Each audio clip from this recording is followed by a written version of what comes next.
I met Frank, the bartender, in the Tenderloin.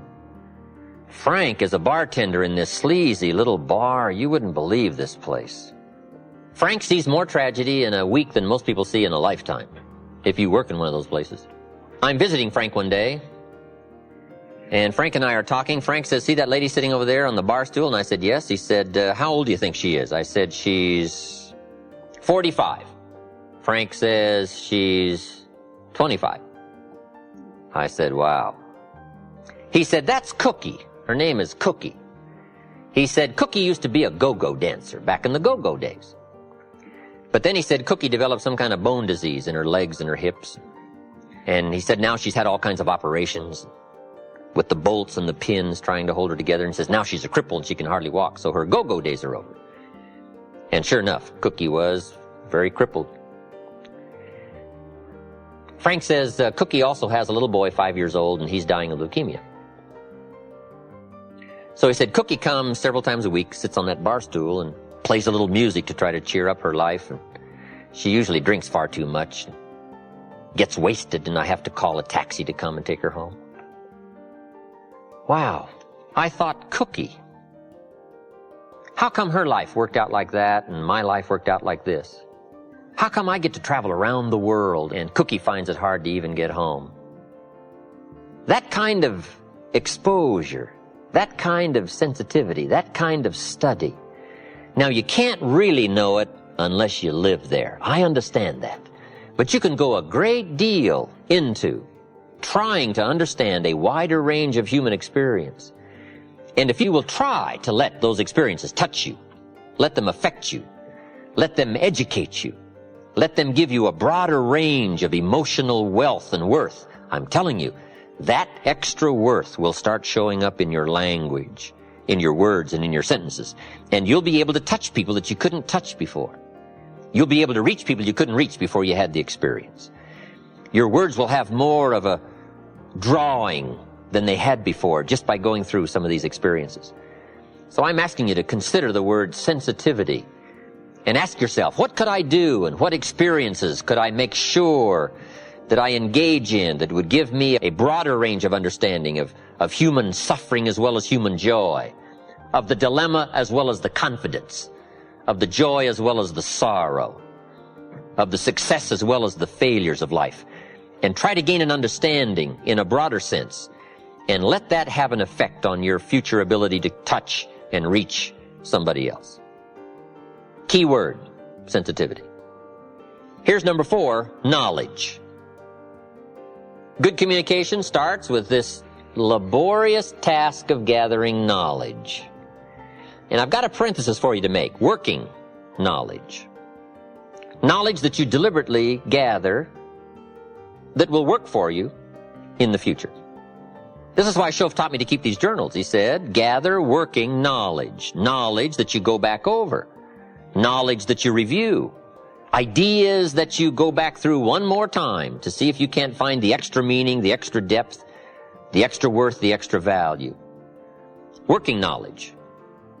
Your library, the books you read, the deliberate attempt to broaden your understanding. That's very important in bettering your communication skills. An ever-increasing amount of the refinement of intellect.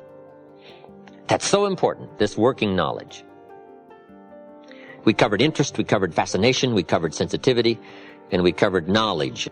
Now, I've said all this to support my number 1 point in good communications. Have something good to say. I was asked to give a talk, this has been many years ago now, to a service club. And I was trying to think of a good topic for my noon lecture. And I came up with this, the 4 ifs that make life worthwhile. And I thought it was something good to say. Let me just pass it along to you, in case somebody asks you to make a speech. Now, tell them where you got it, please. The 4 ifs that make life worthwhile. Life is worthwhile, number 1, if you learn. Life is worthwhile if you learn. Your own experience can be a great teacher. The last 3 years, you've probably been doing it right or been doing it wrong. Mr. Shoaff pointed out to me when I was 25, he said, don't ignore the last 6 years. 6 years is a pretty good chunk of time to go over and evaluate and put it on the scales and say, it either weighs or it doesn't weigh. You're either on track or off track. Let's take a look at our own experience. Another big way to learn is from other people's experiences. Might as well gather up someone else's experiences. OPE, we call it, other people's experiences. If somebody went through something for 5 years and they wrote a book and you could read the book in 5 days, wouldn't that be an advantage?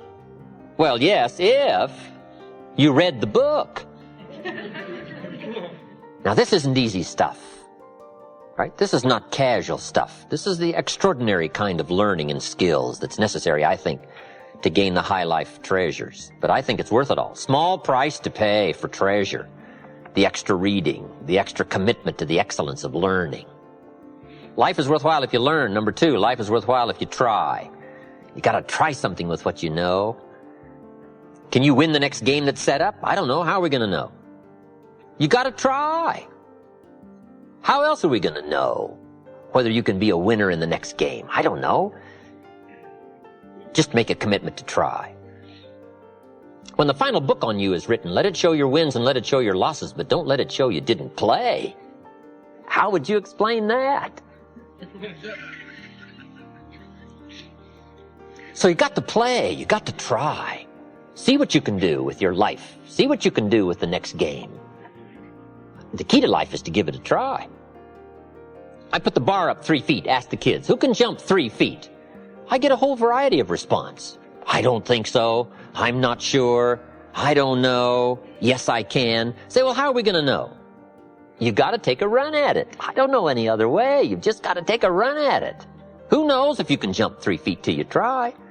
Now, if you try and knock the bar down, does that mean you can't jump 3 feet? No. Let me give you the next clue. Try it again. Try it over. Try it another time. Try it another way. Try it with more speed. There's all kinds of ways to try. Number 3. Life is worthwhile if you stay. You got to learn to hang in there.